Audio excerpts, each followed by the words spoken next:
Não? O que me lembrou da outra vez? Deve ter sido a Inara que errou. Foi eu. Ah, tá. Bom, gravando, vou começar novamente aqui. Então, nessa aula, nós vamos começar a falar sobre, quer dizer, nós vamos falar sobre o iluminismo, e a gente está começando a falar de um rastro de movimentos, né, e de revoluções burguesas, que começam ali na Revolução Industrial, vista na aula passada, e vão se alongando, pegando a Revolução Francesa, as revoluções do século XIX, e fazem com que a gente entre, de fato, naquilo que nós entendemos como sendo o mundo contemporâneo. Né? O que a gente viu até o século XVIII, ou seja, lá das grandes navegações até a colonização brasileira, aquilo tudo está preso ao que a gente chamava de mundo moderno. E a transição para o mundo contemporâneo usa como marco cronológico um evento que acontece dentro da Revolução Francesa. Então, a Revolução Francesa é o marco utilizado para a gente entender essa passagem do mundo moderno para o contemporâneo. Só que a Revolução Francesa, ela está dentro de uma franja de movimentos e revoluções que são muito mais amplos do que necessariamente a Revolução Francesa. E a base dessa revolução, a base das revoluções burguesas dos séculos XVIII e XIX, é o iluminismo.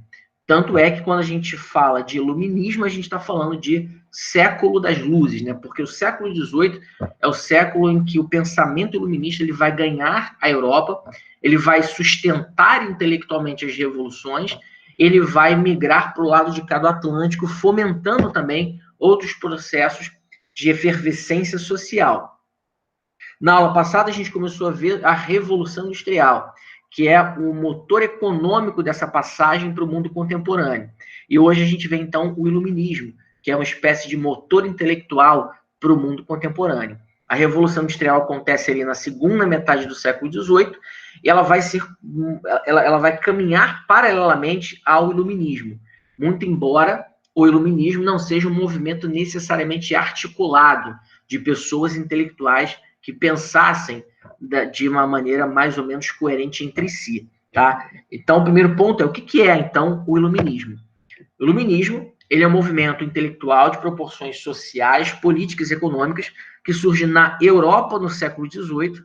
Tá? É importante a gente se localizar no espaço e no tempo. Fundamentado no uso da razão como instrumento de condução da ação humana. Então, o pilar central do iluminismo é esse, é o uso da razão, tá? E, obviamente, quando a gente fala de uso da razão, a gente é levado ao radical da própria palavra iluminismo, né? Porque iluminismo vem de lumine, né? O lumine do latim quer dizer luz. Né? Essa luz a qual os iluministas se referiam o tempo todo é a luz da razão, né? Então, a razão é como a luz que norteia os indivíduos no propósito de atingir uma verdade ou de atingir a verdade, né?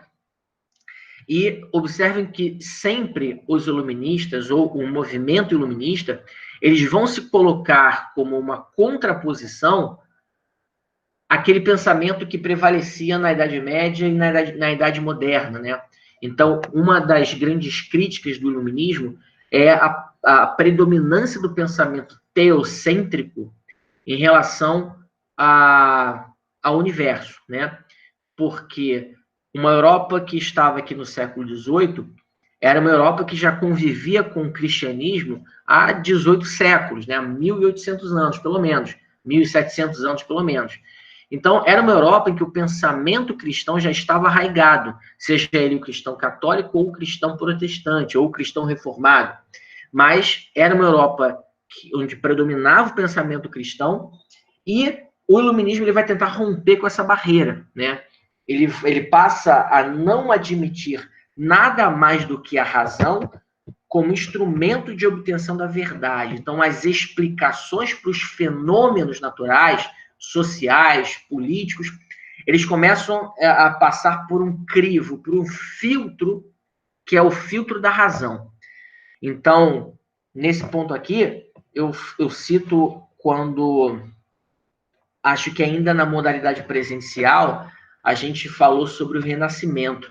E aí uma de vocês perguntou eu não lembro a pergunta exata, mas a pergunta era algo semelhante à correlação entre o Renascimento e o Iluminismo, né? Não lembro quem perguntou, não lembro qual era a pergunta, mas era algo nesse sentido. E aqui eu faço esse parênteses porque a gente costuma confundir e às vezes trocar esses movimentos tendo em vista a proximidade que eles têm em alguns aspectos. Porque o Renascimento também é um movimento que defende o uso da razão. Só que a diferença daquele para este é que o iluminismo ele não admite nada que não seja racional na sua análise. Enquanto que no Renascimento, razão e fé caminham lado a lado, né? Uma outra diferença entre o Renascimento e o Iluminismo é que no Iluminismo, a defesa das liberdades individuais e políticas, elas são muito maiores do que na época do Renascimento. Então, fazendo uma análise grosseira da coisa, é como se o iluminismo fosse um desenrolar do Renascimento, né?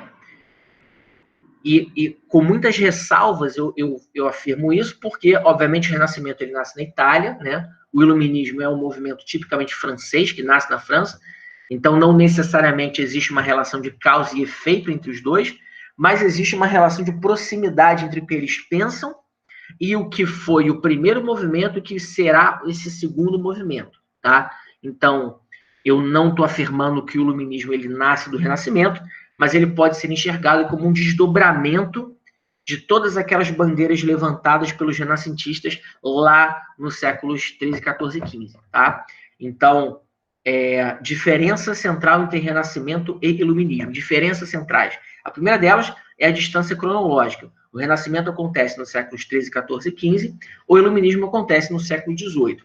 Segunda diferença é a diferença intelectual, porque o Renascimento ele vai defender o uso da razão, mas em paralelo com a fé. Razão e fé não são excludentes. No caso do iluminismo, razão e fé serão excludentes porque o pensamento iluminista, ele parte do princípio de que a fé, ela deve servir à esfera privada do indivíduo e não na esfera pública como instrumento de condução de toda uma sociedade. Ficou claro até aqui? Ficou. Sim. Beleza. Dito isso, qual é o contexto que surge o iluminismo? O primeiro contexto é o que a gente chama de revolução científica, tá? É um movimento que não é um movimento, né? Ou seja, é uma série de fenômenos sociais que se materializam através da expressão intelectual de uma série de indivíduos, tá? E que vão se articulando no tempo. E essa revolução científica, ela é meio que o elo que conecta o Renascimento com o Iluminismo, tá? E a revolução científica, ela fornece as ferramentas de compreensão da realidade aos iluministas. Porque se o iluminismo defende o uso da razão, eu tenho que entender como é que funciona a minha razão, como é que a minha razão opera diante da realidade. E quem vai ajudar a fornecer esses dados é essa revolução científica, que eu vou falar daqui a 3 minutos. O segundo contexto de surgimento do iluminismo é o fortalecimento da burguesia, porque o iluminismo é um movimento tipicamente burguês, tá? A classe burguesa no século XVIII, ela já se articula de uma forma tão coerente e coesa que ela já consegue obter instrumentos mais eficazes na luta contra aquele regime chamado de absolutista, ou o chamado antigo regime, tá? Que é o terceiro fator, né? A crise desse modelo absolutista monárquico tradicional, fundamentado no catolicismo milenar. Esse antigo regime ele começa a apresentar instabilidades no século XVIII, justamente por conta do fortalecimento da burguesia, das burguesias europeias. Então, o iluminismo é um movimento intelectual que nasce na França e que é filho de uma revolução científica, tá? E que dá instrumentos para que a burguesia, que se fortalece cada vez mais na Europa, passe a lutar de maneira mais estruturada contra o antigo regime, beleza? Agora, a pergunta que eu não quero calar, a pergunta do milhão, valendo aquela vaga marota para você conseguir o jalequinho do poder, o que a gente chama, ou quais as características disso que a gente chama de antigo regime? Alguém consegue me responder?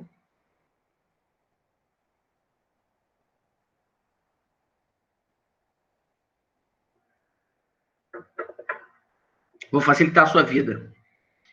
Me deem duas características, uma política e uma característica econômica do antigo regime. Centralização? Boa. E uma característica econômica. Era mercantilista, não? Puta, excelente resposta. Cara, o jaleco já é seu. Cara, você foi na veia.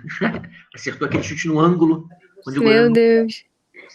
Eu, inclusive, não esperava essa resposta. Eu esperava algo do tipo balanço comercial favorável, metalismo e tal, mas você foi direto onde eu ia chegar. Então, as duas características, das características do antigo regime são a centralização política e o mercantilismo. Tá? O que é o mercantilismo? É aquela busca pela balança comercial favorável dos estados absolutistas e que, para atingir a balança comercial favorável, eles buscavam o acúmulo de metais.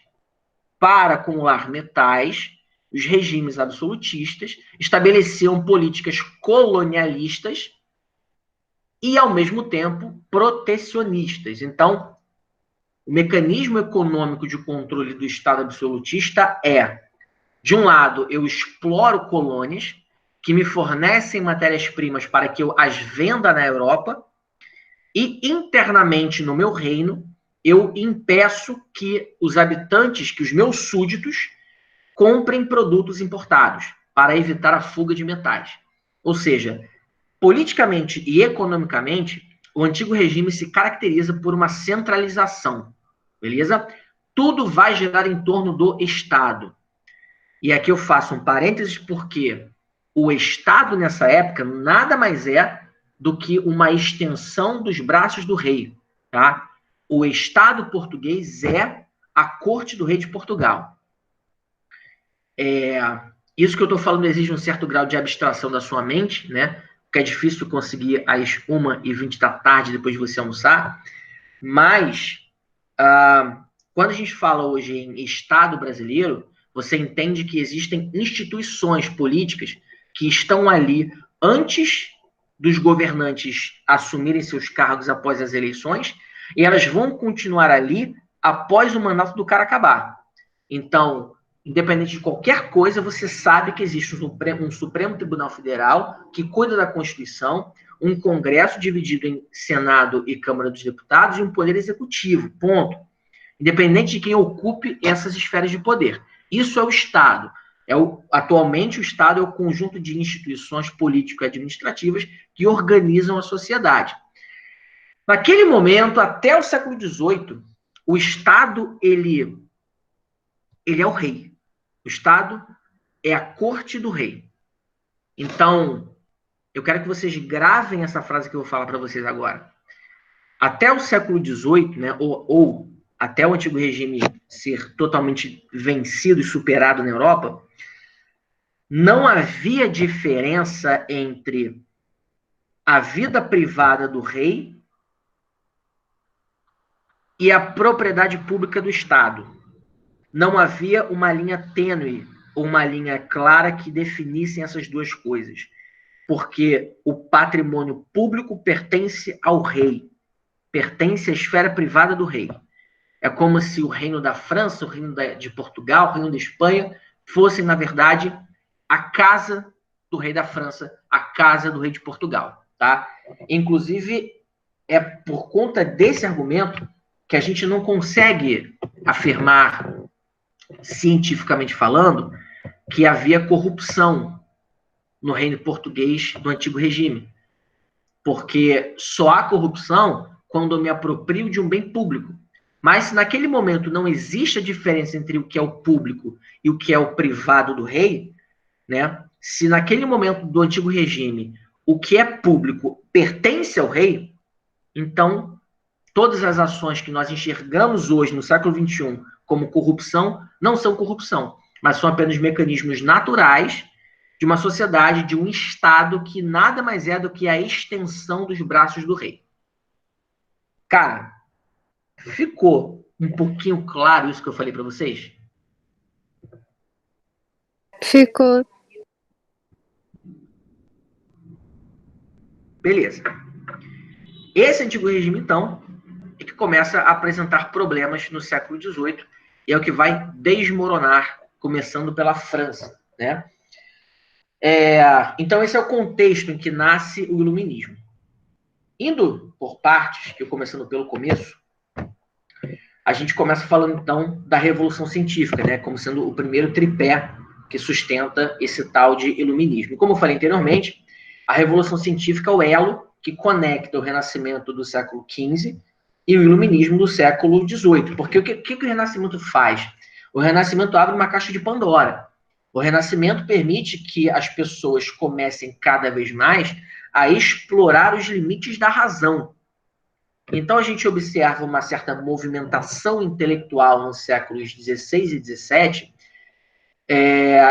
que faz com que indivíduos produzam uma série de obras que até hoje são clássicos da literatura científica, que nos ajudam a estruturar um pensamento científico que serve de base para que a razão prevaleça sobre a fé e sobre aquilo que os iluministas chamavam de obscurantismo medieval. E aí tem alguns caras que são importantes vocês entenderem. Muito provavelmente o Fábio, se já não falou, vai falar desses caras em algum momento em filosofia. E o primeiro deles é o Francis Bacon, né? O Bacon é o pai do que a gente chama de empirismo, tá? E ele escreve, dentre várias obras, ele escreve essa aqui, A Novum Organum, né? É o livro mais importante dele, onde ele vai lançar as bases do empirismo, né? O que o Bacon afirma para a gente? Ele afirma que nós nascemos como uma folha em branco, né? E ao longo das nossas vidas, nós vamos absorvendo as ideias verdadeiras a partir do raciocínio, a partir da indução das premissas. Traduzindo para uma coisa mais palatável para vocês. Vocês já observaram que as crianças, elas são fuxiqueiras. Toda criança pequena mexe em tudo, né? Como a criança pequena não tem ainda um domínio vocabular, ainda não faz a correlação precisa entre sons e objetos e sentidos, o modo como a criança explora o mundo é tocando nas coisas, né? Quem tem irmão pequeno sabe o que é isso. A criança mexe em tudo. E, às vezes, as crianças acabam se dando mal, né? Meu filho volta e meia aqui, quando ele anda pela casa, ele mexe em coisas indevidas, e eu deixo ele mexer, que é justamente para ele aprender. Às vezes ele bate a cabeça aqui, arranca o dedão do pé ali, corta o braço, enfim. Mas é a forma que eu encontro para ele aprender que naquele buraco ele não pode colocar o dedo, naquele lugar ele não pode mexer, porque ele vai se machucar. Então eu deixo a criança explorar o mundo através do tato, da visão, da audição, ele vai descobrindo o mundo. Então, o que uma criança é? Uma criança é 100% empírica. Ou seja, ela vai adquirindo a noção do mundo a partir de experimentos concretos, a partir da observação, da experimentação e da conclusão. Outro dia, por exemplo, outro dia não.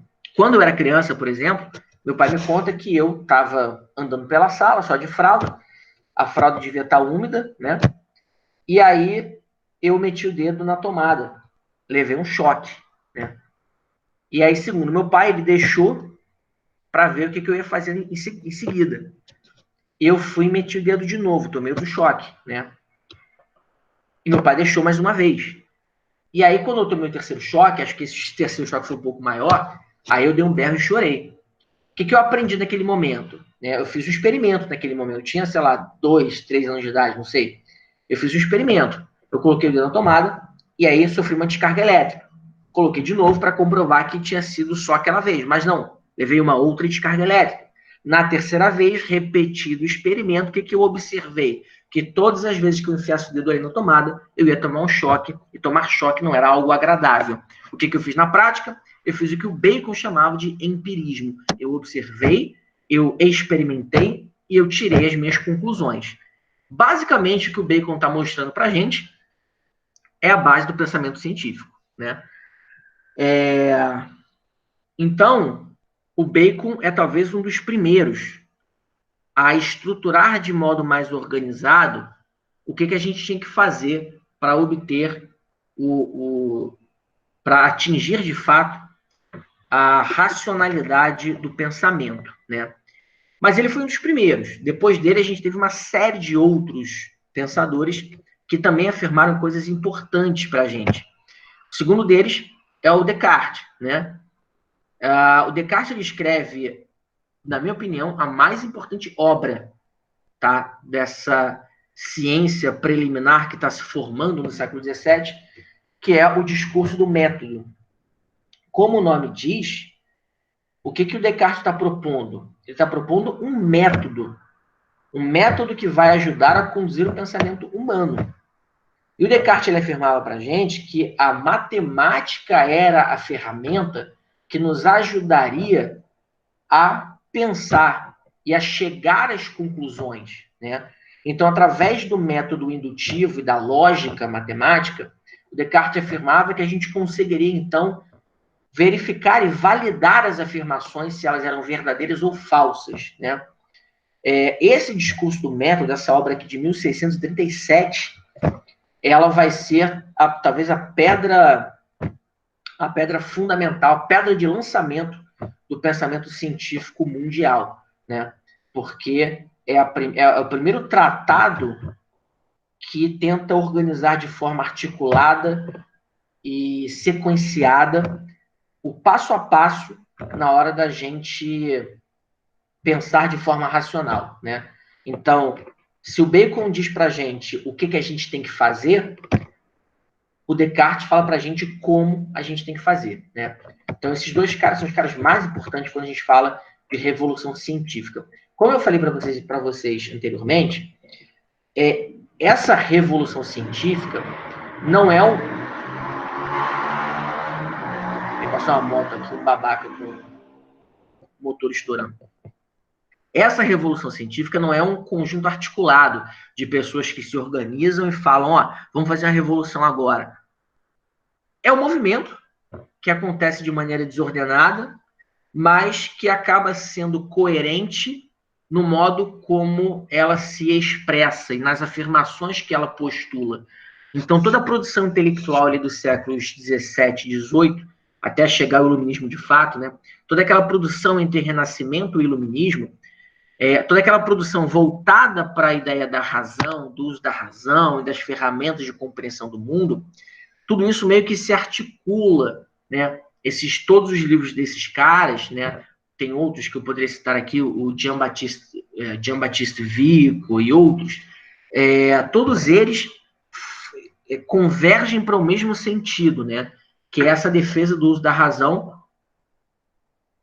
e de modo articulado, de modo estruturado, de modo encadeado, né? Então, o que essa revolução científica faz? O que esses pensadores fazem com as suas obras? Eles dão os instrumentos materiais para que os iluministas do século XVIII possam, aí sim, de modo organizado e articulado, criar esse movimento iluminista. Beleza? Junto ao Descartes e ao Bacon, inclusive eu botei até uma frase aqui do Descartes interessante, que é: nunca devemos admitir senão aquilo que a razão nos mostra como evidente. Em caso algum, podemos aceitar o que nos é imposto pela nossa imaginação ou pelos nossos sentidos. Esse discurso do método, né, e a base do pensamento cartesiano, ela, de certa forma, dialoga com o pensamento platônico da antiguidade, né? Porque, não sei se o Fábio já entrou com vocês nesse ponto, mas a grande treta da antiguidade foi a treta entre Platão e Aristóteles, né? Porque o Platão afirmava que o mundo ideal é que fornecia, de fato, os elementos concretos da realidade, né? a realidade, ela de fato estava ali no mundo ideal. O mundo ideal que nos fornecia, de fato, os elementos harmoniosamente pensados pela nossa cabeça, né? E o mundo real era um mundo imperfeito, porque era o mundo dos sentidos. E o Platão afirmava que os sentidos nos enganam, né? Que por conta disso, às vezes você ouve algum som, você acha que aquele som é aquilo que você imagina, mas não é. Às vezes você vê alguma coisa e aquilo que você está vendo não é o que você imagina ser. Então, como o Platão dizia para a gente que os nossos sentidos nos enganam, o único lugar onde as formas se apresentavam da maneira mais coerente possível era no campo das ideias, né? Então, quando Aristóteles vem e rebate o Platão, você inicia ali uma certa discussão de métodos para você observar a realidade, né? E o que essa geração da revolução científica faz é basicamente beber na fonte aristotélica de observação da realidade, né? Então, o que o Descartes está falando para a gente? Que, cara, a imaginação, né? Na verdade, Descartes bate nos dois, tá? Bate no Platão e bate no Aristóteles. Mas ele bate muito mais no Platão, porque ele diz, quer dizer, nesse pensamento platônico grego, né? Porque ele diz que, em caso algum, a gente pode aceitar o que nos é imposto pela nossa imaginação, né? Então, o que a imaginação faz? A imaginação projeta no nosso campo mental as ideias.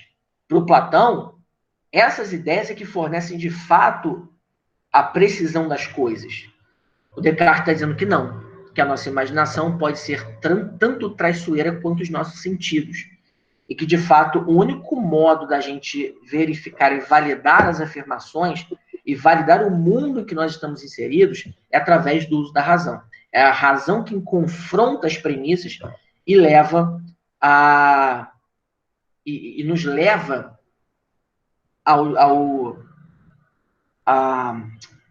me fugiu a palavra aqui, e nos leva ao entendimento da realidade. Beleza? Então, Descartes e Bacon são os dois principais nomes dessa revolução científica. Quando a gente olha para a arte, né, como é que a arte enxerga a razão, a gente vai observar algumas obras interessantes, né? Por exemplo, essa gravura aqui do final do século XVIII, né? Ou seja, já é um artista que está bebendo claramente na fonte iluminista.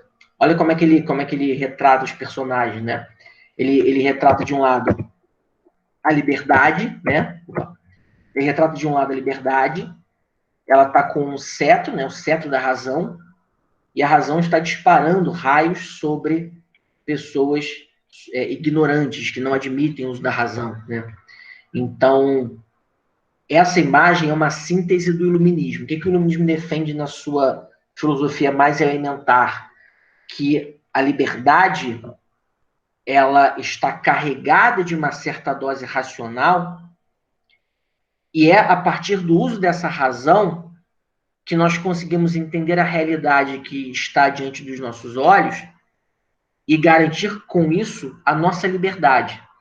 Porque o iluminismo ele entende que o pensamento teocêntrico ele nos aprisiona. Então, quem nos liberta dessa prisão causada pelo pensamento teocêntrico medieval, quem nos liberta dessa prisão é a razão, né?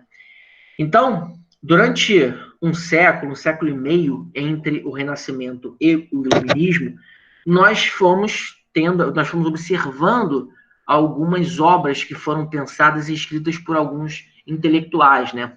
Então, além do Bacon e além do Descartes, tem o Jean-Baptiste Vico e outros que pensaram coisas interessantes e foram dando instrumentos para que no século XVIII a gente começasse a ter de modo mais articulado o movimento iluminista.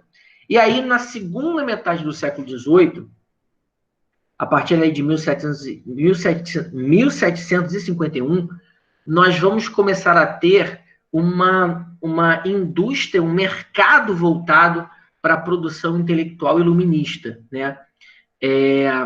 E essa curiosidade da sociedade francesa e depois europeia pelo iluminismo nasce a partir do momento que dois franceses, né, o Denis Diderot e o Jean d'Alembert, eles criam a chamada enciclopédia. O que era essa enciclopédia? Era a organização de todo o pensamento ocidental, de todo o pensamento intelectual e racional, né, produzido no Ocidente nos últimos 200, 300 anos, e que estava condensado aqui, né? Então, basicamente, era uma Wikipédia em livro, né? Então, eles reuniram mais ou menos 140, os números são bem divergentes, tá? Falam em 160 autores que forneceram artigos para esta enciclopédia, né? Então, quando a enciclopédia foi lançada, e foram mais ou menos 12 edições diferentes, né? Quer dizer, 12 edições da enciclopédia criadas, você começa a girar, a aquecer uma indústria editorial na França que faz com que cada vez mais se produzam obras com o calibre do iluminismo. Então, a enciclopédia, quando é vendida e comercializada na França, ela faz com que toda essa tradição de pensamento aqui, do Bacon, Descartes e outros, seja levada, né, toda essa tradição seja levada à França e à Europa, né? Só que, obviamente, a gente está falando de livros que são caros naquela época. Então, obviamente, o pensamento iluminista ele vai ser consumido pela burguesia europeia, né? E até porque é um tipo de discurso que fala exatamente o que a burguesia precisa nesse momento para criticar o antigo regime, né? Então, em 1751, quando o Diderot e o D'Alembert organizam a enciclopédia, eles chamam toda a nata intelectual da França para colaborar com essa enciclopédia, enviando artigos, né?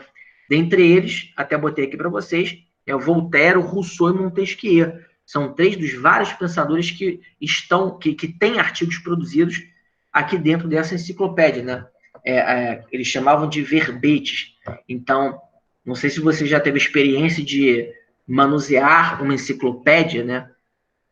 Talvez não, mas até os anos 90 as famílias tinham o hábito de ter enciclopédia em casa, né? Porque você não tinha Google naquela época, os dicionários forneciam apenas o significado das palavras, mas não forneciam dados históricos ou científicos. Então, costumavam-se comercializar aqui no Rio de Janeiro, no Brasil de modo geral, quer dizer, no mundo, né, as chamadas enciclopédias, né, que eram coleções de livros que explicavam sobre diversos assuntos. Então, eu era pequeno, eu lembro que a gente tinha uma enciclopédia chamada Barça, que era a mais cara da época, para a gente comprar. Eu lembro que foi um sacrifício, e a Barça tinha vários volumes. Então, ali você pesquisava de peixes pré-históricos até, sei lá, até literatura uruguaia do século XX, né? Então, o que a enciclopédia fazia? Ela reunia todo o conhecimento produzido pelo homem naquele conjunto de livros ali. Obviamente, esse conhecimento produzido pelo homem meio que se restringia à produção intelectual dos franceses, né? Mas você tinha ali nessa enciclopédia um acúmulo de conhecimento produzido pela humanidade até ali, né? E, como eu falei, ela vai ser muito consumida na burguesia europeia e, obviamente, você começa a difundir a partir dali o pensamento iluminista numa velocidade cada vez maior, até que você comece, então, a ter pessoas que vão patrocinar intelectuais na hora de publicarem, divulgarem, comercializarem outras obras, tá? Então, você, a partir da enciclopédia, você cria meio que um mercado editorial na França que começa a ser responsável por produzir novas obras de teor iluminista. Beleza? Então, é a partir disso aqui que o pensamento iluminista vai ser difundido na Europa. Tranquilo? Ficou claro até aqui? O mecenato, então, começa nessa época. Não, mecenato é uma prática que a gente encontra lá no Renascimento. Ah, tá. É porque eles também eles financiavam, né, as obras. Isso, no caso do iluminismo, você também tem a prática de mecenas, tá? E você tem alguns burgueses na França que patrocinam a produção intelectual de iluministas, né? patrocinam com finalidades políticas mesmo, assim, porque se eu, por exemplo, contrato Montesquieu e mando ele escrever O Espírito das Leis, que é aquela obra em que ele fala sobre a divisão dos poderes, eu estou difundindo um pensamento que vai criticar o modelo político que eu estou inserido. Porque a França do século XVIII, ela é absolutista, né? Então, esse mercado editorial, e aqui a gente tem que fazer essa ressalva, porque o que a gente está acostumado a pensar? Que o movimento iluminista foi um movimento autônomo, independente, espontâneo, genuíno, formado de pessoas boas que queriam levar a luz da razão à sociedade. Quando, na verdade, todo indivíduo ele é movido por vontades, faltas de vontade, visões de mundo, visões políticas, né? Então, essa produção intelectual da época, ela também está inserida na ação do homem, né? Então, muitos pensadores iluministas, eles foram, sim, financiados com vistas a produzir um pensamento que criticasse abertamente o antigo regime na França, ponto. Né?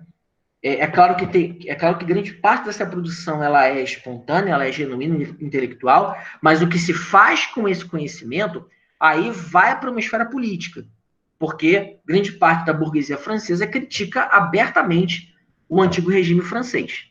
Então, a prática de mecenato na França do século XVIII, ela está ligada diretamente à atividade política de pessoas que queriam desestabilizar o antigo regime e superar aquela sociedade que eles estavam vivendo. Tranquilo? Entendi. Fazendo uma comparação meio que grosseira, o que está acontecendo hoje, né? Hoje a gente vê governadores de alguns estados falando em ciência, uso da ciência, a gente acredita na ciência, mas o que se faz com a ciência é política, ponto. Né? Quando o governador de São Paulo vai à TV e faz um discurso bonitinho, decoradinho, emocionado, e fala de ciência 4 vezes no discurso, e aí critica o presidente, cara, você tem ali nitidamente uma estratégia política traçada, né?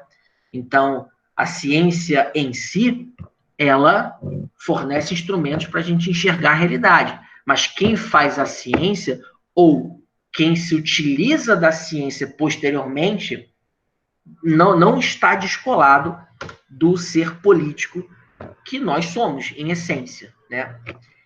E aí, essa obra que vai ser divulgada e difundida na Europa, ela vai ter 5 fundamentos, né? 5 pilares, que são, primeiro, a igualdade jurídica, tá? E aqui eu faço uma ressalva. Se o iluminismo é um movimento tipicamente burguês, o burguês não vai falar de reforma agrária. O burguês vai falar das suas demandas próprias, das suas bandeiras de luta, né?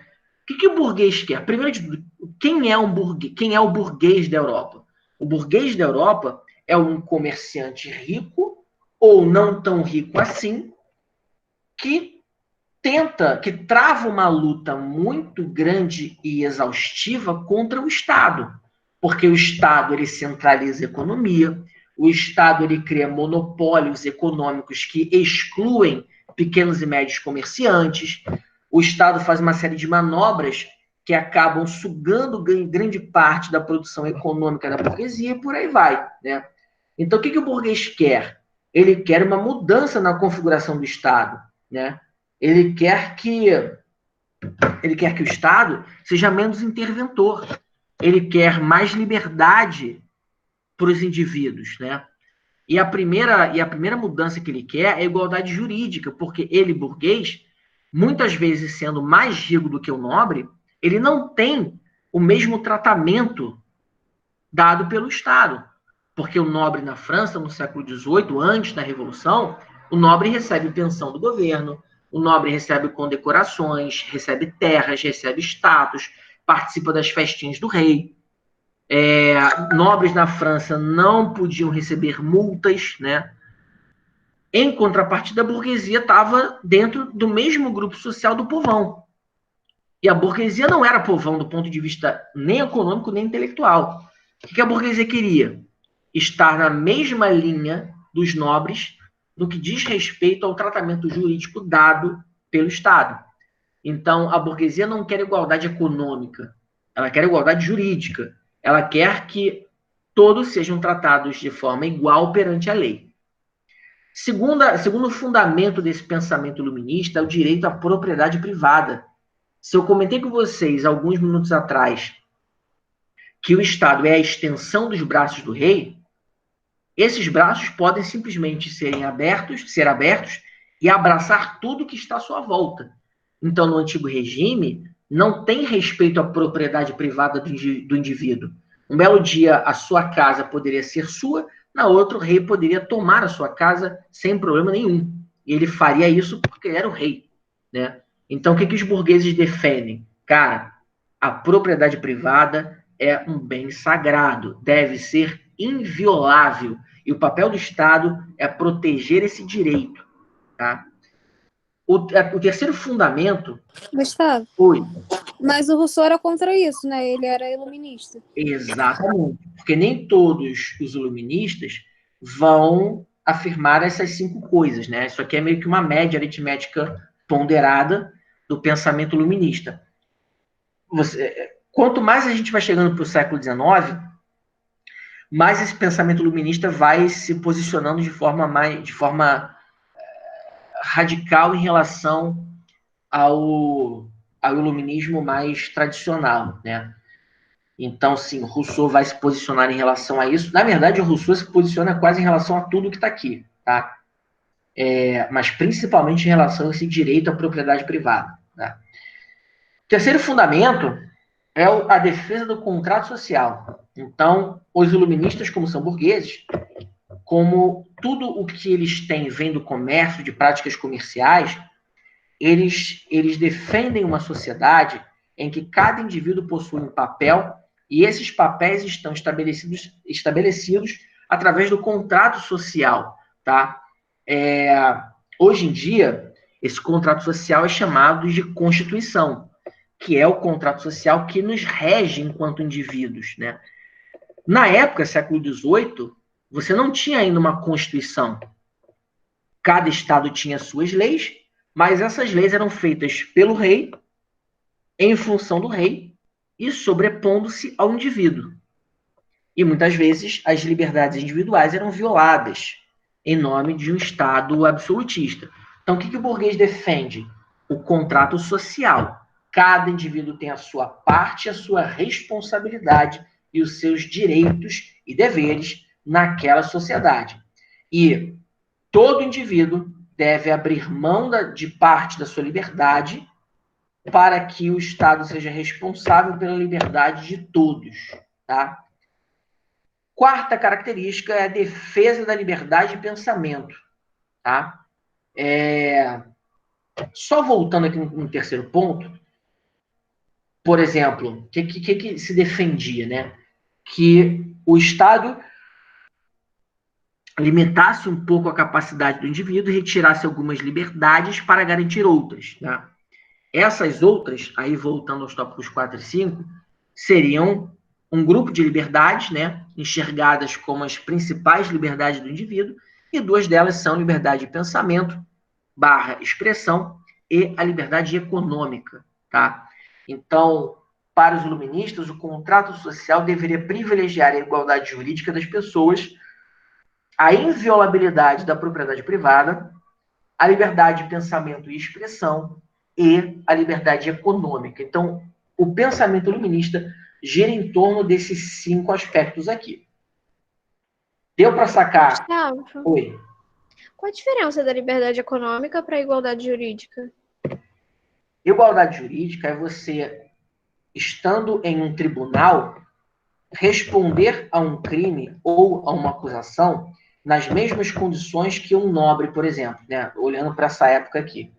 Porque até então, nobres não eram julgados, tá? Então, se um nobre cometesse um crime, esse nobre não ia a julgamento. O rei resolvia de N maneiras diferentes. A menos, claro, que fosse um nobre que estivesse conspirando contra o rei, roubado o tesouro. Mas, do contrário, Nobres não eram julgados, nobres não eram levados à justiça. Em contrapartida, indivíduos do terceiro estado, né, povo, burgueses, camponeses, todos esses eram julgados por crimes cometidos. Então, a sociedade era desigualmente jurídica. O que os burgueses queriam? Que os nobres também fossem passíveis de julgamento e sentença. Tá? Isso é igualdade jurídica, é todos serem iguais perante a lei. Tranquilo? E o que é a liberdade econômica? É os indivíduos poderem fazer as suas escolhas individuais, né, de compra e venda, sem que o Estado interferisse nessa esfera. Por exemplo, na França, no século XVIII, qualquer nobre que precisasse ou quisesse vender suas propriedades, ele não poderia fazer se não houvesse autorização do rei.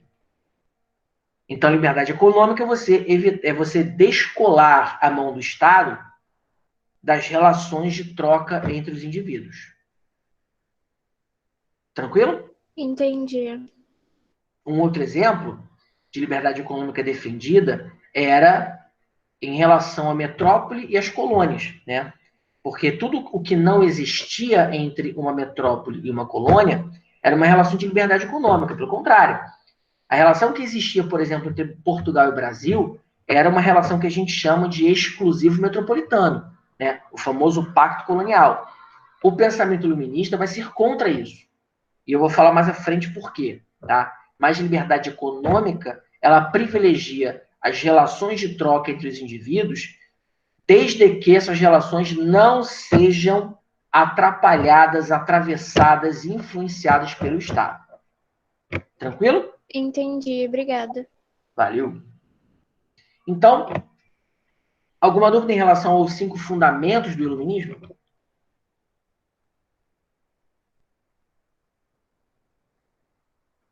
Não? Tranquilo.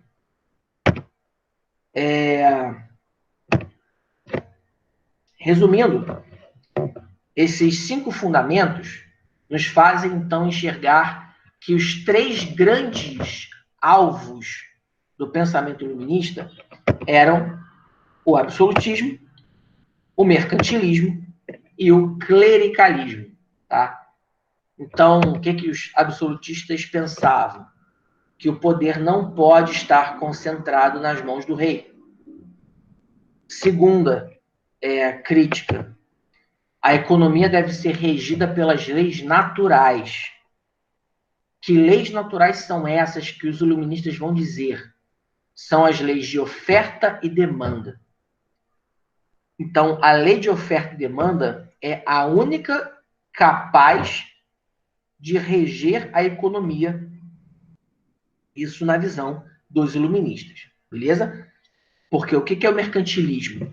É justamente o Estado dizendo o que deve ser feito, quando deve ser feito e como deve ser feito em relação à economia. O que o iluminismo defende? Que o Estado não se meta na economia. Tá? Terceira crítica é o clericalismo. Né?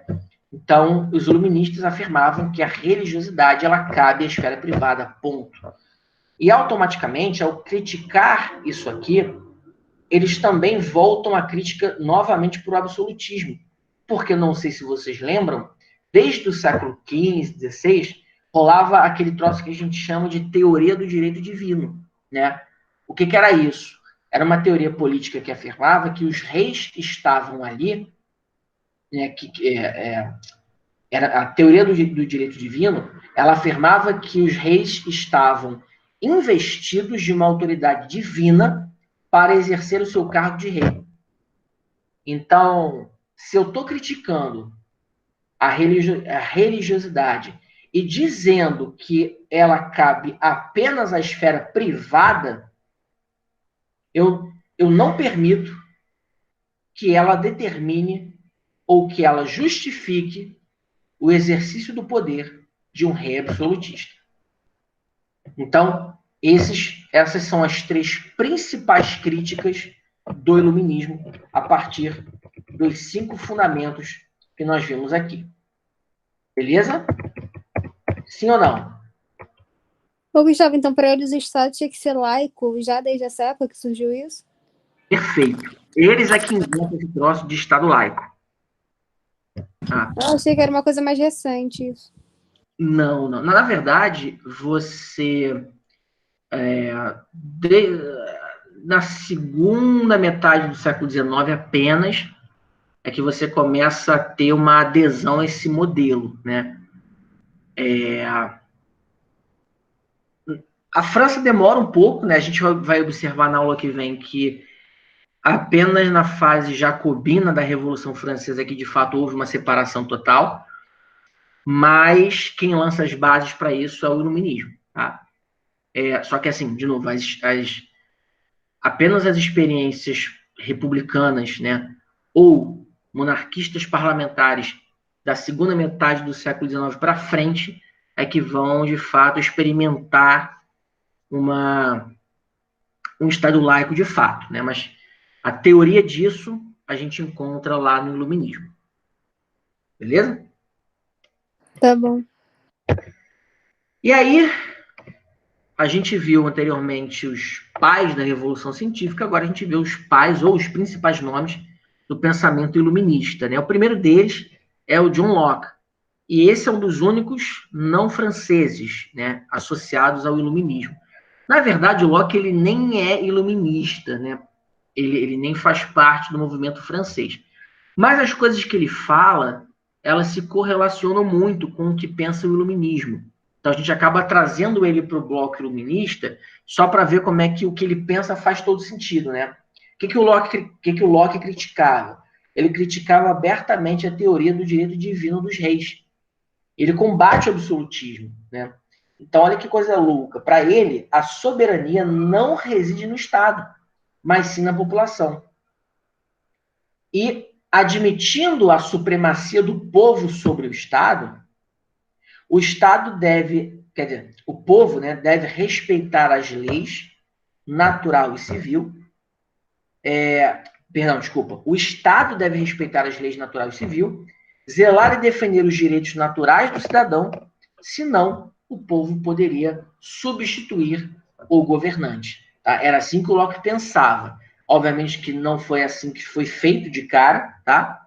Mas o Locke ele vai afirmar para a gente isso baseado numa ideia que a gente vai chamar de justnaturalismo, que é, na verdade, a principal parte do pensamento do John Locke, porque o John Locke afirmava que nós nascemos com algumas liberdades naturais, tá? Liberdades essas que ninguém deu para a gente, mas a gente já nasceu com elas.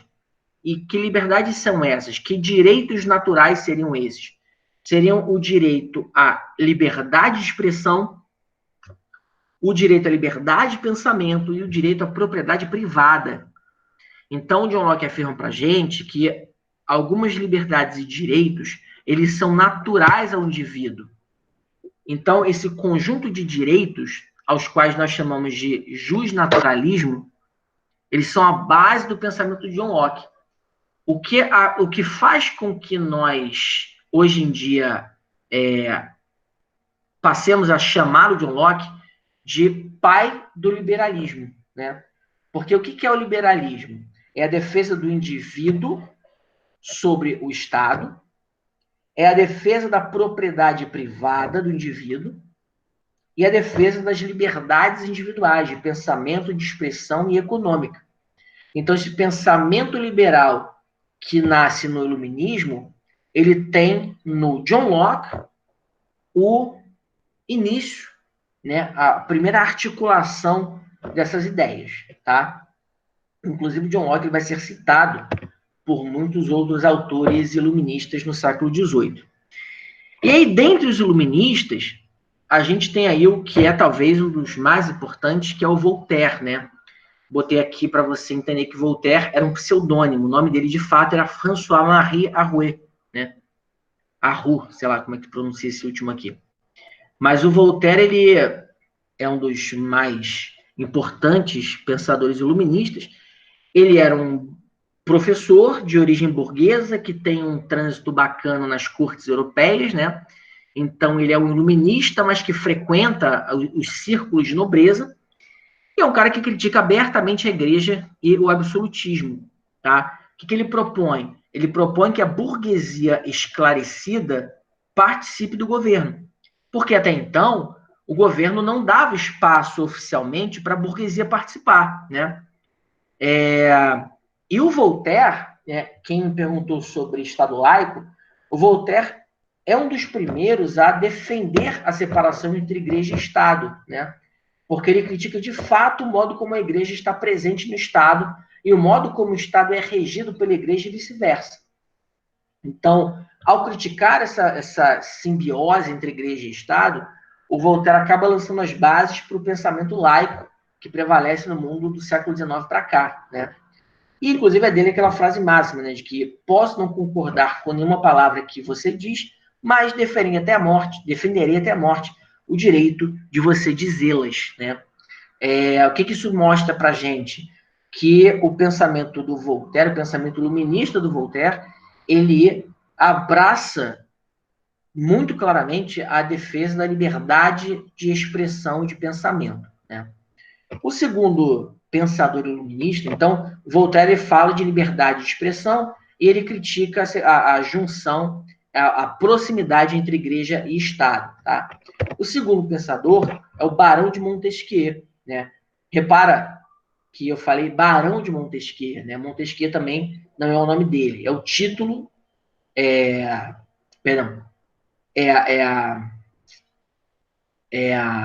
faz parte do título que ele recebeu, né?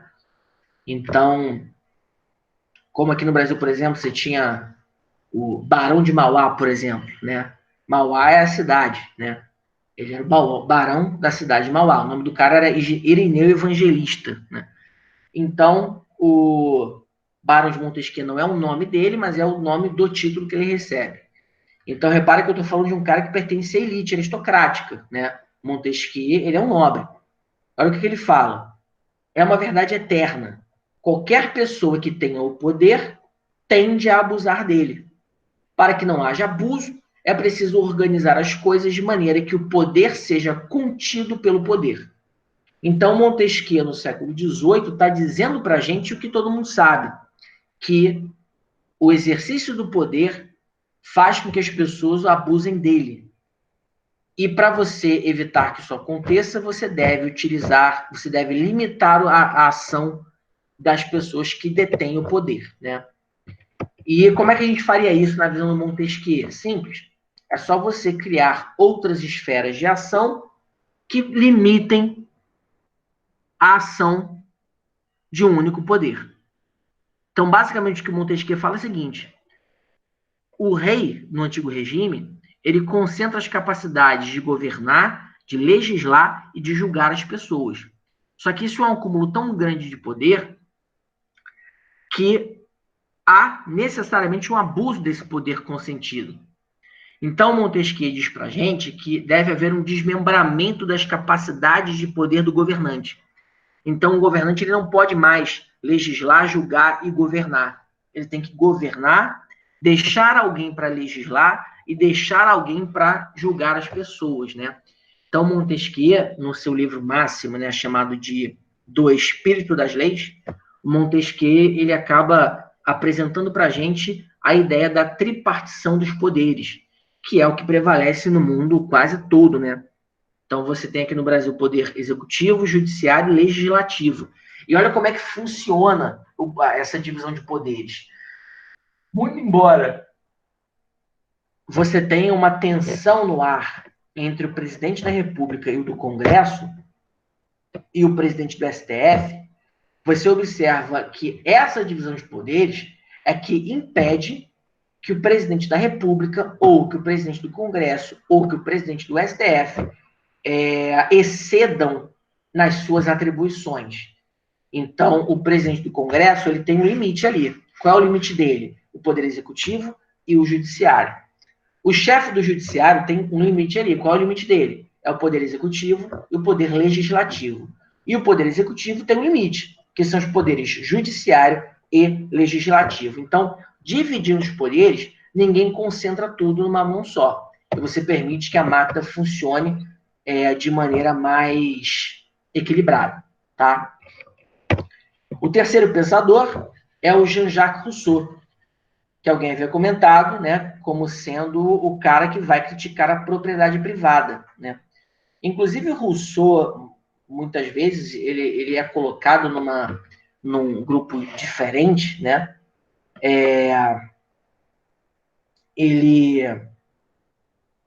O Rousseau é colocado num grupo de pensadores socialistas, né? Porque quando a gente observa, por exemplo, o pensamento do Marx no século XIX, o que o Marx diz? Marx é contra a propriedade privada dos meios de produção. O Marx é contra a posse dos meios de produção nas mãos de uma pessoa só, né? O que o Rousseau faz? O que o Rousseau critica? O Rousseau critica a propriedade privada. Então, o Rousseau diz que a propriedade privada é a origem de todos os males da sociedade. Porque ele afirma que todos nós nascemos bons, mas é a sociedade que nos corrompe. Repara que o pensamento do Rousseau ele contrapõe o pensamento do Thomas Hobbes, lá do século XVI, XVII. O que o Thomas Hobbes falava? Que nós nascemos maus e que o Estado é um mal necessário que ajuda a organizar a sociedade formada por pessoas más por natureza. O que o Rousseau fala? Que não, nós nascemos bons, mas a sociedade corrompe o homem. E corrompe, sobretudo, porque ela faz o homem desejar a propriedade privada. Então, o Rousseau não é socialista, até porque ele vive 100 anos antes do Marx. Mas, certamente, o Marx bebe na fonte do Rousseau, tá? A gente falou de Marx na aula passada, e a gente viu que o pensamento do Marx ele vai criticar, né, essa relação entre propriedade privada e indivíduo. O que o Rousseau diz é que, cara, a propriedade privada é o que gera toda a bagunça que a gente tem aí hoje, tá? E guarda isso, porque quando a gente fala de Revolução Francesa, nós vamos observar que um grupo da sociedade, o grupo daqueles burgueses mais endinheirados, mais próximos dos nobres, esse grupo é um grupo que bebe muito mais na fonte do Voltaire e do Montesquieu. E a gente vai observar que o grupo menorzinho, tal dos jacobinos, eles bebem muito mais na fonte do Rousseau, tá? O pensamento do Rousseau vai ser identificado como um pensamento mais radical dentro do iluminismo. Beleza? Ficou claro até aqui para vocês? Sim. Show. O pensamento iluminista, ele também atinge outras áreas dos estudos sociais, como, por exemplo, a economia, né? Então, essa ideia de defender a liberdade, tal, direito à propriedade, isso começa a entranhar nos pensadores da época, e principalmente lá na Inglaterra, que é próxima à França, né, mas separados apenas por um canal, lá na Inglaterra, esse pensamento iluminista ele vai ajudar a criar uma nova ciência, que a gente vai chamar de economia, né? Então, no século XVIII, alguns pensadores franceses, eles começam a pensar e a escrever sobre economia, e depois na Inglaterra você tem mais um grupo de pessoas que fazem a mesma coisa, né? Obviamente que a primeira geração de economistas é francesa, né? Você tem o François Quesnel, você tem o Turgot, alguns outros caras que vão pensar o iluminismo dentro da matriz econômica. E o que eles pensavam? De modo geral, essa escola de pensamento econômica que nasce junto com o iluminismo vai defender essa liberdade econômica e defende a não intervenção do Estado na economia. Porque, de acordo com essa escola de pensamento, o mercado ele se autorregulava por uma lei natural, que era a lei da oferta e da procura. Então, se havia uma ordem natural para reger a economia, não fazia sentido o Estado intervir nessa ordem, tá? E é por isso que o pensamento econômico que nasce no iluminismo, e que vai ser chamado depois de escola liberal de pensamento econômico, ou de liberalismo econômico simplesmente, vai ser contra o mercantilismo e contra a intervenção estatal na economia. E aí esse pensamento vai para a Inglaterra, onde o Adam Smith ele vai se debruçar sobre a literatura iluminista, sobre esse pensamento econômico que nasceu na França. Ele vai estudar o capitalismo. Ele lança, em 1776, tá? Abrindo parênteses aqui, curiosamente, o mesmo ano da independência americana, tá? Fecha parênteses. O Adam Smith, ele lança o livro A Riqueza das Nações, onde ele vai afirmar para a gente que, na verdade, a riqueza produzida pelo homem, ela não vem da terra, mas ela vem, na verdade, da junção de dois fatores, capital e trabalho. Então, para a escola tradicional da economia, né, para os chamados fisiocratas, que é essa primeira geração aqui, a riqueza vem da terra, né? O valor intrínseco das coisas está na terra e no uso da terra. O que o Adam Smith fala? Que a terra por si só não produz riqueza, mas a riqueza só será gerada no momento em que os indivíduos se movimentarem para produzir essa riqueza. Por isso que ele fala que o capital mais o trabalho é que geram riqueza, tá? E o Adam Smith vai ser o grande pai do pensamento liberal econômico que até hoje a gente observa no mundo ocidental, né? Se você observar, inclusive, o Bolsonaro foi eleito nessa plataforma liberal, né? Menos Estado, mais indivíduo.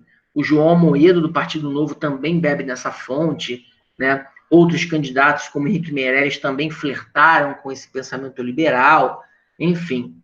Então, o liberalismo econômico nasce com Adam Smith, que vai afirmar para a gente também que a ganância dos indivíduos, ela é positiva para a economia, porque no ato de eu querer ganhar mais dinheiro, é que eu vou empregar mais trabalho e mais capital no que eu estou fazendo, gerando mais riqueza. E quanto mais riqueza, maior o desenvolvimento de uma sociedade. Então, o que o pensamento liberal do Adam Smith vai mostrar para a gente? Que o valor da riqueza, que o valor gerado pela economia, ele está na junção de capital e trabalho a partir da ganância dos indivíduos. E que não é pela benfeitoria de um padeiro que eu como pão, mas pela ganância que ele tem de ganhar dinheiro vendendo o pão que eu vou consumir. Então, quanto mais pão eu consumir, mais riqueza produzida pelo padeiro. Tranquilo? Sim ou não? Tranquilo. E essa tradição de pensamento iluminista, ela vai chamando aos poucos a atenção dos reinos absolutistas. Alguns deles vão contratar os serviços desses pensadores, tá? Áustria, Prússia, Rússia e Portugal são 4 exemplos de monarquias que, na segunda metade do século XVIII, contratam serviços de filósofos iluministas, né? De filósofos naturais, como a gente chamava na época, no intuito de ajudar a reorganizar as contas públicas do Estado e a reestruturar o Estado, tá? E esses reis que contam com os serviços dos iluministas, nós vamos chamar de déspotas esclarecidos, tá? O que é um déspota? É um tirano. E por que esclarecido? Porque ele contou com o apoio de um filósofo iluminista para auxiliá-lo a governar o seu reino, né? Então, quem são os déspotas esclarecidos? São aqueles reis que optaram pela contratação de filósofos ou de pensadores iluministas para auxiliar o governo do seu estado, tá? Então, a gente tem aqui a Catarina, da Rússia, o Frederico da Prússia, o da Áustria, que eu esqueci o nome agora, e o Dom José de Portugal, tá? São os principais déspotas esclarecidos da Europa naquele momento. Tranquilo? Qual o resultado, tá, da presença iluminista nesses estados até então absolutistas? Você vai ter uma melhor performance da economia nessas regiões, nesses estados. Não sei se você lembra, mas na aula retrasada, quando a gente falou de economia mineradora, eu mostrei que quando o Marquês de Pombal, contratado pelo rei Dom José, organizou as contas públicas do reino português, o Brasil, quer dizer, Portugal cresceu bastante economicamente a partir das ações tomadas pelo Marquês de Pombal. Então, o que esses iluministas fazem nesses reinos aqui? Eles transformam as economias, eles dinamizam as economias, eles melhoram a relação entre metrópole e colônia.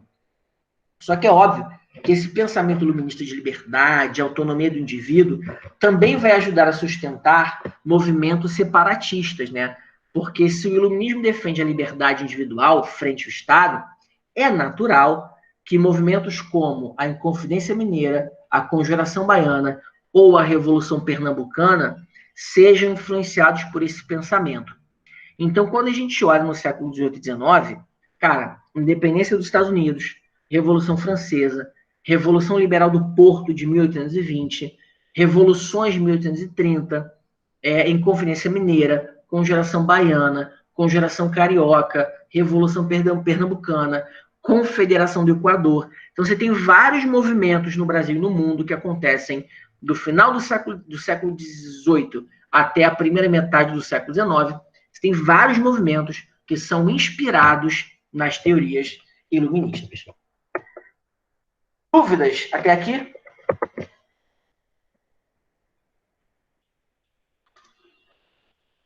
Sim ou não? Não. Beleza. Encerro aqui esse tema. Façam, então, as questões referentes a esse assunto da apostila, tá? Se eu não me engano, as de iluminismo são o comecinho do material ali de Revolução Francesa, tá? E qualquer dúvida, manda para mim no Zap, que a gente vai tirando as dúvidas ao longo da semana. Se não houver, a gente se reencontra na segunda-feira que vem para falar de Revolução Francesa. Fechado? Beleza. Então é isso. Meninas, obrigado pela presença, boa tarde para vocês e uma boa semana aí. Beijos.